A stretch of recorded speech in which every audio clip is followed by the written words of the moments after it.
La mesure de la glycémie s'effectue à l'aide d'un appareil appelé lecteur de glycémie ou glucomètre. La personne se pique au bout du doigt à l'aide d'un autopiqueur pour extraire une gouttelette de sang qui sera analysée par l'appareil. Pour quelle raison devrait-on mesurer sa glycémie? C'est d'abord pour connaître l'impact des différents éléments du traitement du diabète sur sa glycémie, c'est-à-dire l'alimentation, l'activité physique, la médication et la gestion du stress. Ça permet aussi de venir modifier le traitement au besoin. L'autosurveillance de la glycémie permet d'augmenter le sentiment de confiance et d'autonomie de la personne. Elle vient aussi favoriser l'atteinte des cibles glycémiques. C'est un élément essentiel du traitement chez les personnes qui utilisent de l'insuline.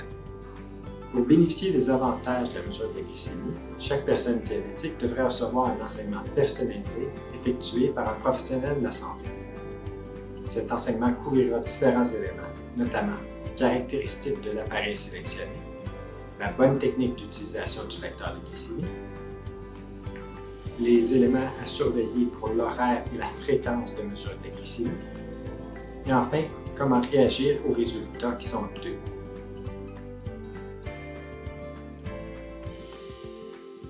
Vous pouvez vous procurer en pharmacie tous les éléments nécessaires pour l'autosurveillance de la glycémie, c'est-à-dire un lecteur de glycémie, des bandelettes réactives, un autopiqueur et les lancettes compatibles avec votre autopiqueur. Maintenant, pour ce qui est de la technique, je vais vous en donner un petit exemple. La première étape, c'est bien sûr de bien se laver les mains. Ensuite, on vient prendre une bandelette réactive qu'on va insérer dans le lecteur de glycémie.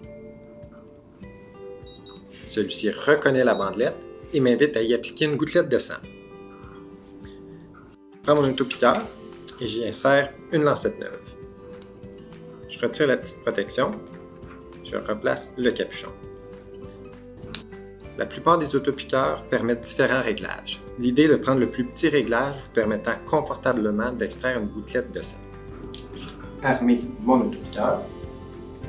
Je l'applique sur le côté du doigt, c'est moins douloureux qu'en plein centre. Je peux ensuite faire une petite pression pour favoriser la sortie du sang.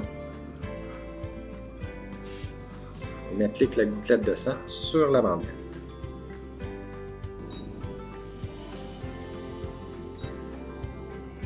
Le résultat est enregistré automatiquement dans l'appareil, mais plusieurs aiment aussi le noter dans un carnet de glycémie. Les moments et la fréquence de mesure de la glycémie dépendent de différents facteurs, notamment le type de traitement qui est utilisé, le risque d'hypoglycémie, l'atteinte des cibles glycémiques et la possibilité de modifier son comportement ou sa médication. Donc, les moments et la fréquence des tests seront individualisés. Chaque test nécessite une bandelette. Depuis 2017, le régime public d'assurance médicaments de la RAMQ a modifié les modalités de remboursement des bandelettes en s'appuyant sur les études scientifiques et les recommandations de traitement. Dans le diabète de type 1 ou de type 2, traité avec 4 injections d'insuline par jour, on recommande de mesurer la glycémie au moins 4 fois par jour avant les repas et au coucher. 3000 bandelettes sont remboursées annuellement par la RAMQ.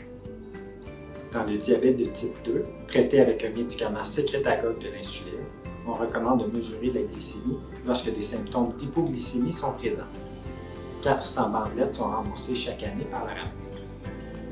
Dans les cas de diabète de type 2 avec une injection d'insuline par jour et des anti-hyperglycémiens, la recommandation est de mesurer sa glycémie au moins une fois par jour à des moments différents de la journée, soit à jeun, avant les repas, 2 heures après les repas ou au coucher.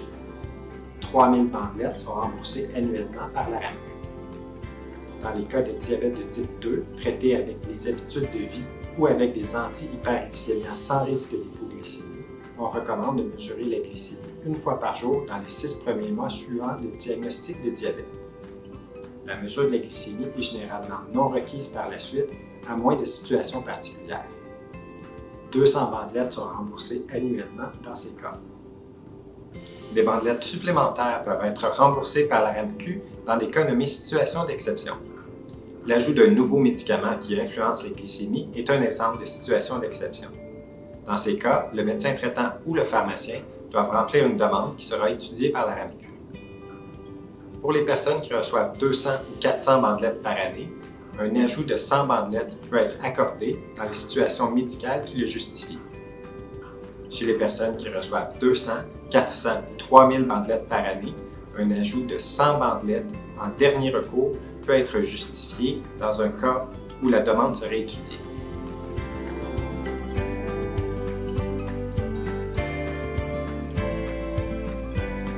Cette activité éducative a été rendue possible grâce à un soutien financier de Roche Soins du diabète, une division de Hoffmann-La Roche Limitée.